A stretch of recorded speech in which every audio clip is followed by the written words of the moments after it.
Hello friends, you are welcome in Million Concepts of English. हम पढ़ रहे हैं प्रोनाउन एंड इट्स काइंड्स।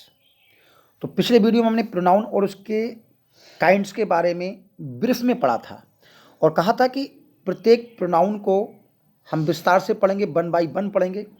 तो आज पढ़ रहे हैं difference between emphatic and reflexive pronoun. Reflexive pronoun और एम्फेटिक प्रोनाउन में अंतर क्या होता है, इस बात को बहुत आसानी से सीख जाएंगे, बस 5 मिनट की बात है। देखिए, एम्फेटिक और आपके जो रिफ्लेक्सिव प्रोनाउन होते हैं, ये जो आपके पजेसिव एडजेक्टिव होते हैं, जैसे माई, आवर, योर, हिज, हर, इनमें सेल्फ और सेल्फ्स लगाकर बनाए जाते हैं। सिंगुलर है तो सेल्फ लगाएंगे इन्हीं प्रोनाउन में, और प्लूरल है तो इन्हीं प्रोनाउन में ईएस सेल्फ्स लगाएंगे। तो एम्फेटिक और रिफ्लेक्सिव प्रोनाउन बन जाएंगे myself, yourself, yourselves, himself, herself, themselves, ourselves, itself और वन सेल्फ। अब हम इन दोनों में अंतर करते हैं। देखिए, एम्फेटिक जो प्रोनाउन है आपका, एम्फेटिक बनता तो सेल्फ लगा के ही है, लेकिन इसका अर्थ होता है खुद किया। कोई भी काम अगर सब्जेक्ट करता है, कोई भी काम अगर सब्जेक्ट करता है तो वो ये कहता है कि मैंने ये काम खुद किया। तो बात पर जोर देने के लिए इसका प्रयोग होता है। अब बहुत से लोग ये कहते हैं कि अगर ये बाद में लगा है, जैसे माई सेल्फ बाद में लगा है, तो ये रिफ्लेक्सिव है, और कर्ता के तुरंत बाद लगा है तो ये आपका एम्फेटिक है। कुछ लोग ऐसा कहते हैं, जो कि बिल्कुल बिल्कुल गलत धारणा है। अब दोनों के अर्थ देखते हैं। I will do it my self, मैं इसको स्वयं करूंगा, मैं इसको स्वयं करूंगा। तो इसका मतलब स्वयं करने के लिए जोर दिया गया है। I myself saw him do it, मैंने खुद देखा उसको ऐसा करते हुए।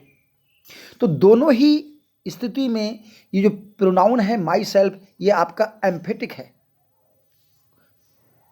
जब हम रिफ्लेक्सिव करेंगे तो बिल्कुल क्लियर समझ में आ जाएगा। सी हर सेल्फ सेज सो, वह स्वयं ऐसा कहती है, वह स्वयं कहती है, खुद जोर दे के कहती है।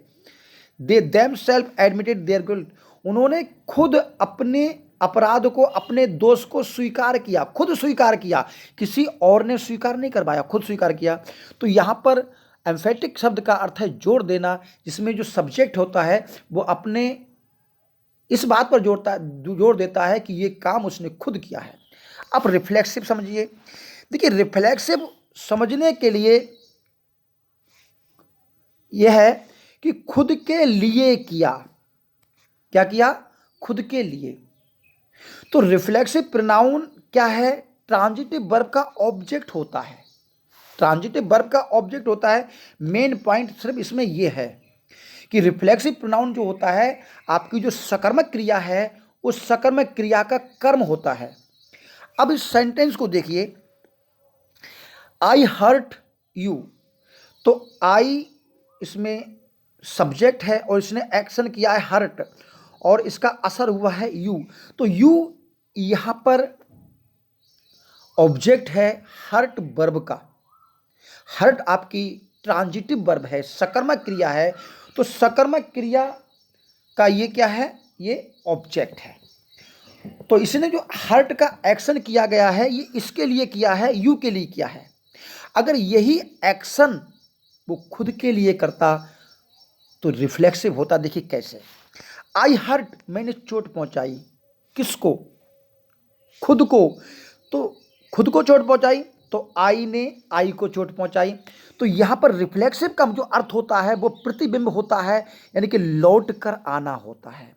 जब आपका एक्शन, सब्जेक्ट का एक्शन खुद सब्जेक्ट के लिए किया जाता है तो वो रिफ्लेक्सिव प्रोनाउन होता है। उम्मीद कर रहा हूं समझ में आ गया होगा। जैसे द हॉर्स हर्ट इटसेल्फ, घोड़े ने खुद को चोट पहुंचाई। शी लुक्ड हरसेल्फ, उसने खुद को देखा इन द मिरर, दर्पण में। We need to believe in, believe in विश्वास करना, किस में विश्वास करना? खुद में विश्वास करना।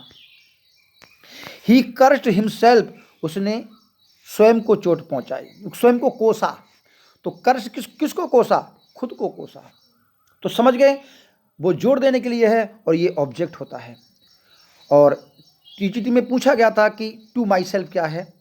ठीक है, टू माई सेल्फ ही आपका रिफ्लेक्सिव प्रोनाउन है, क्योंकि टू का अर्थ है होता है के लिए।